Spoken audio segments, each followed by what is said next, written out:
All right. Okay, I've got a lot to go over today. I'm going to be starting a new build. This bike's for a client.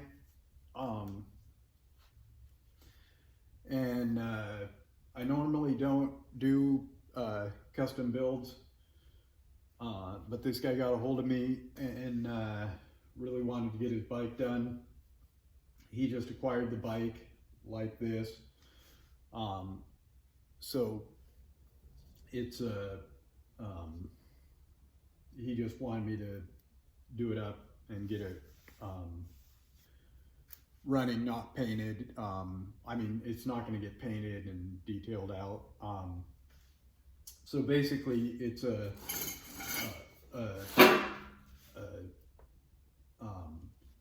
what I'm starting with here is what I got to work with. So I would say right out of the gate, it's not my style of bike. And if you so it's kind of hard to say, well, what's your style of bike? Well, that's kind of a hard question to answer because I don't know what my style of bike is, but I know what isn't my style of bike. So there's nothing wrong with this bike. I prefer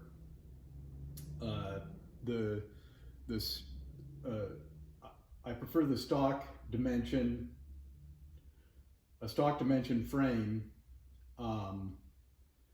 And this bike looks like it's got some stretch in it. I don't know what the rake is. Basically I'm going to go over when you're starting on a bike build, where do you start? What do you do? A lot of guys, they like these forks. These are upside down forks, which is cool, but they're really big and garish, which I don't really much care for.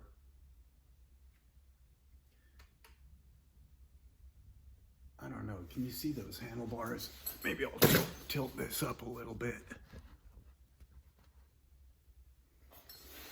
Yeah, these handlebars here, I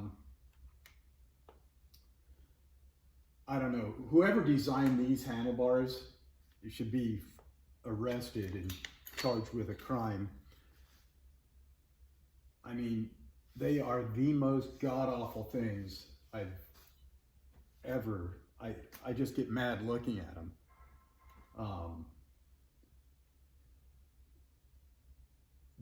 They should be prosecuted for something, maybe life in prison without the possibility of parole. They're just so ugly. So what I did is, making handlebars is hard. So, and it's a pain in the ass when you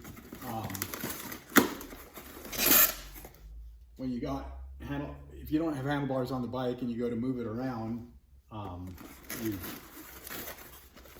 you end up with it's flopping all over, you can't move it around. So I just went to J&P Cycles and ordered this set of risers so I can put a different set of bars on here for moving it around. These may end up staying on the bike. Anyway, because I don't get really involved in risers and what have you. And then another thing I do is I order, this thing has an S&S engine in it. So it's a really good engine. I think it's a 113 if I'm not mistaken. I don't remember, 107 or 113. I'm pretty sure 113. So it's a hot rod motor, but it had no exhaust system on it. So I ordered these flanges, and you can build your exhaust system out of it. Well,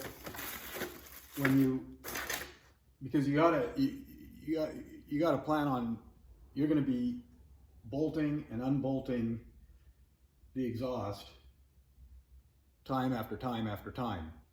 So you're starting with a bike that there's not a lot on it that you like. And you know, people are always,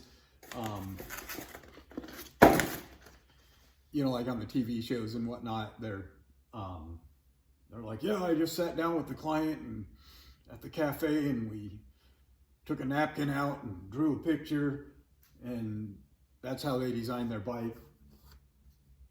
Which, whatever, you know. For one thing, I don't know how you can draw on a napkin and get any amount of detail. And, but yeah, that's, oh! My back's screwed up because I've been doing a 14-12 roof and packing sheets up and, well, whatever. So I'm gonna try and stay on track here. So I got my exhaust flanges. So my point in all this is I was gonna, I have a general idea of what the guy wants, and so he basically said I can do whatever I want. And so instead of trying to design the whole bike, sometimes what I like to do is I start out with the exhaust system, because that can kind of set the pace. So he's got this Villain.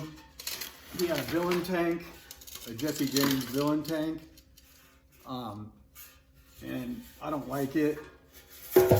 Whoa! I thought I lost my captain's hat. Man, I'm glad I found that. I don't really like the Villain tank. I mean, there's nothing wrong with them. They're good quality. And then he had this King Sportster tank. I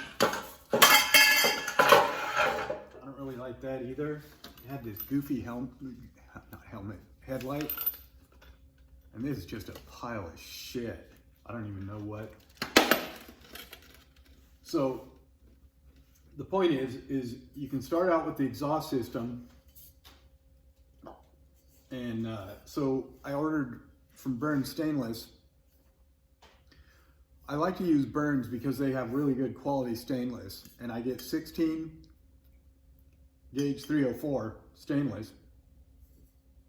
And what I'm going to do is I'm going to step tune it. So when you come out of the head, you've got 1 3/4. So I ordered 2 1 3/4, 2 2-inch, and 2 2 1/4. So that should be enough bends to get a nice exhaust. And what I was thinking was coming out and coming through the oil pan area here, and then shooting the exhaust off the back, because sometimes the right side of the bike has a lot of going on with it. It's got the exhaust, the intake, and then it kind of, then the left side of the bike kind of gets neglected. And so I was going to fish the exhaust through on this side to make it so that the bike's kind of even on each side. I'm not sponsored by Burns, but I like their products, so I'll promote them to my 1 or 2 viewers. And then I ordered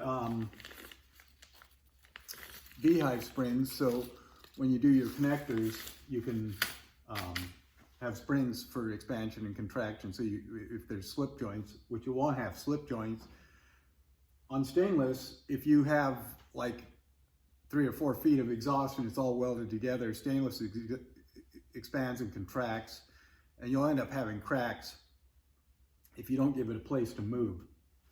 So So I can show you as I go. This is more of an intro to this bike. So I'll be doing multiple videos because you can't always get what you want. So like this bike can be a neat looking bike when it's done. It isn't exactly my style or whatever, but it can be a neat looking bike, and it makes it challenging. Like from my perspective, is like, okay, it's not a bike that I would build myself, but I kind of have a challenge creatively, like, okay, how can I make it cool? And so then it'll be, you know, like some people may go Johnny Bananas over the bike when it's done and be like, oh, okay, that's exactly what I'm into, because what, you know, it doesn't matter what exactly I'm into, I can still be passionate about it to make it cool. Now, another thing I do is I order these from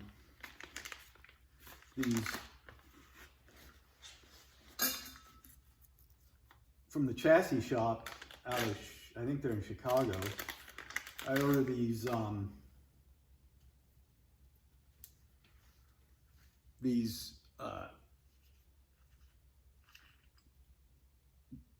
gas caps, or they're just caps with a ferrule, or with the receiver, so that way when you make like your oil tank or your gas tanks or whatever, these are real nice, and they're like 38 bucks. You get these, so that way if you're building an oil tank or whatever, you can get all that welded in as you build it, because that makes a big difference. Being able to have access to all that. And then another thing I do is I order, these are like $5 each, and they're quarter NPT inserts. So that way you don't have to mill all these up, because for $5 it's worth it just to buy them. So I get aluminum ones and steel ones. So I got a whole bunch of them. So that way, you know, when you run your oil lines and whatnot, you got nice, nice fittings that are. So I ordered. Yeah, so that's everything I ordered. So, yeah. And then one other thing I wanted to talk about was, if you're practicing fabricating, you, like I made this little box, and it's made out of sheet metal, and it's just dumb and not useful for anything. But if you're a beginner fabricator or whatever, it's kind of neat to try and make a perfectly symmetrical box. And this one here, I did it without using any filler rod at all. I just seamed everything together. And so it gives you a lot of good practice and at fitment and whatnot, because sometimes simple shapes can be really attractive. And yeah, that's what I wanted to talk about. The simplicity, because I go overboard and get way too complicated on things sometimes. Here's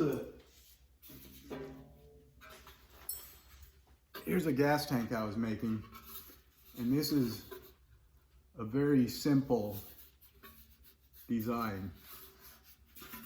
I don't have the bottom welded in or anything, because I was going to use it on a bike, and I never ended up doing it. But it's a simple shape. But this one here, when your fitment and your lines and your cuts, and you make everything perfect, like there's no undulations anywhere, it's all just perfect. So it's a simple shape,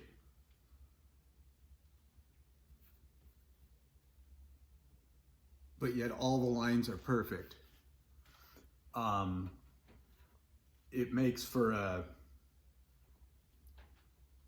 there's a certain attractiveness about that.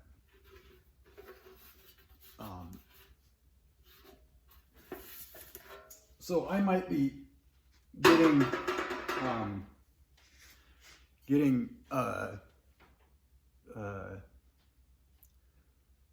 slow spot this month, so I'll have more time in the shop, because I get in, well, it doesn't matter why. So then I might just take a couple weeks and try and whack this as much out on this thing as I can, because I took on the client because I wanted to buy these collectible skateboards and stuff,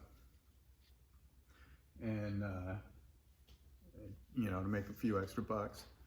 So yeah, we'll see. I'll just keep posting videos.